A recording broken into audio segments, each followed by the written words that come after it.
ये कोई political message देने के लिए किया गया है या इसका पीछे कोई दूसरा कारण है, पॉलिटिकल वेंडेटा है? ये तो इन्वेस्टिगेशन चल रहे हैं, सच सामने आ जाएगा, ये विश्वास हमारा है।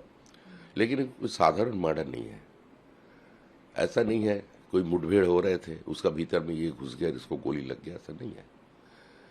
एक गाड़ी का सारे चेसिस नंबर बदलकर उसको लाया गया, रास्ता रोका और बाद में मोटरसाइकिल से उसको ऊपर फायरिंग हो गया।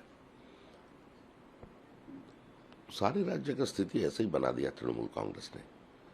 Law and order situation Paschim Bengal में नहीं है, constitution doesn't exist in West Bengal. यह महाजंगल राज का समाप्ति कर दिया जनता ने ईवीएम बॉक्स में। लेकिन हमारा दायित्व भी ज्यादा बनता है, लोग फिर से उसमें वापस जाना नहीं चाहते। जैसे बिहार की जनता, उत्तर प्रदेश का जनता अपने राजनीतिक रंजिश का कारण लोगों को मारना, उसका खून बहलाना, रोज दंगा फसाद कराना बंद कर दिया। इधर भी हमको वो करना है, जनता की अपेक्षा है और हम लोग आने वाला 7 दिन में ये काम करके दिखाएंगे।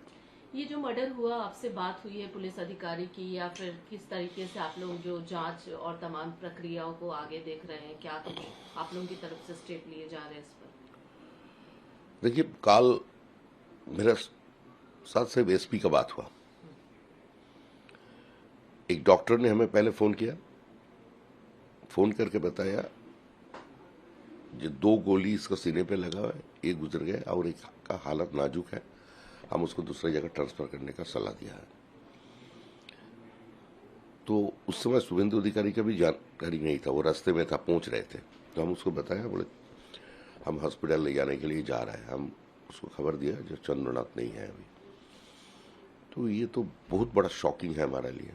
2 दिन का बाद वो टेक्निक सेरेमनी है, प्रधानमंत्री जी, गृह मंत्री जी, सुरक्षा जो है हमारा प्रतिरक्षा मंत्री, सभी लोग यहाँ आ रहे हैं, 20 राज्य की मुख्यमंत्री आ रहे हैं। तो ऐसे समय पर ऐसा घटना हम लोगों को थोड़ा और दूसरा तरीके से सोचने के लिए बात कर रहा है। अभी हम जा रहे हैं, तुरंत पहुंच रहे हैं उसी जगह पर। आप हॉस्पिटल जाएंगे? अभी जा रहे हैं।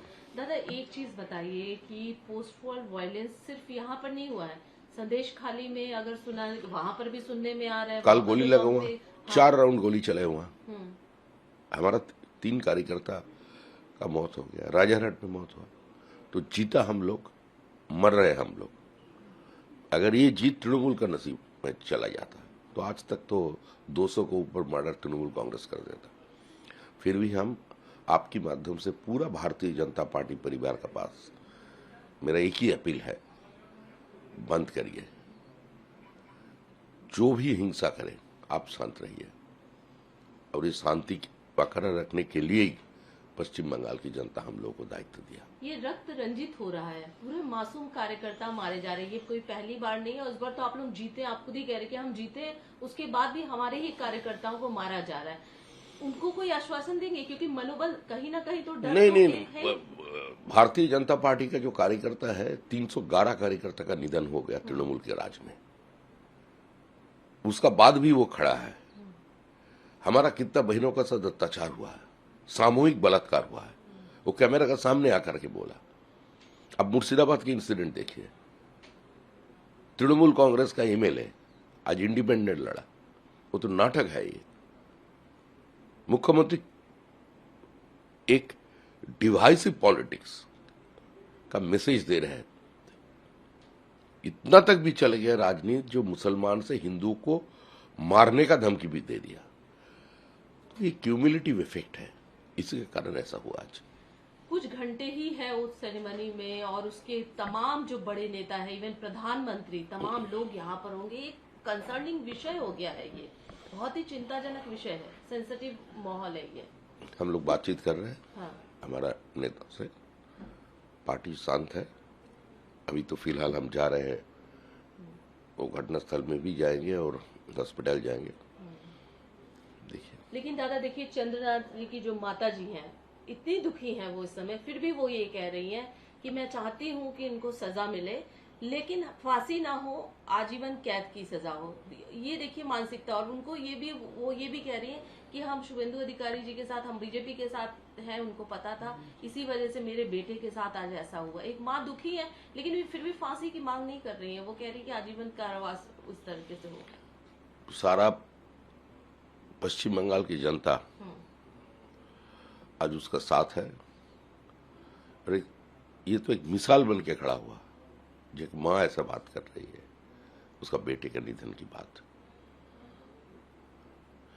ऐसी महिला पश्चिम बंगाल में है, और इसी का कारण पश्चिम बंगाल पूरा देश में उसको दूसरे नजर से देखा जाता, लेकिन सारे खत्म कर दिया कम्युनिस्ट और तृणमूल ने। टीएमसी ने ट्वीट किया है। टीएमसी ने कहा है कि हम कंडेम करते हैं इस पूरे मामले को और इसमें सीबीआई जांच होनी चाहिए। हमारे भी कुछ कार्यकर्ताओं को मारा गया है। इस तरीके का ट्वीट इस समय उनका भी आया हुआ है। 311 कार्यकर्ता को तो बीजेपी को मारा। आरजीकर का घटना के लिए दायी कौन है? बॉक्टू में क्या हुआ था? 300 मीटर दूर में बैठकर पुलिस कॉफी पी रहे थे और अल्पसंख्यक महिला, बच्चे, जिंदा जला दिया गया उसको। एक सीपीएम कपल को पंचायत चुनाव के दरमियान उसको जिंदा जला दिया। यही तो तृणमूल कांग्रेस है। उसका कोई नैतिक और राजनीतिक अधिकार नहीं कोई ट्वीट करने का। एक छोटा सा अंतिम सवाल लूंगी दादा। लगातार ये कहा जा रहा है कि टीएमसी वाले जो है बीजेपी का झंडा लेकर, आप लोग भी बता रहे हैं, जो इस तरीके रातों रात 4 घंटे में बीजेपी बन गए। 4 घंटे में बीजेपी बन गए, और हमारा भी कुछ कार्यकर्ता इसमें शामिल हो गया। 12 बजे के बाद हम कुछ लोगों को पार्टी से निकालेंगे।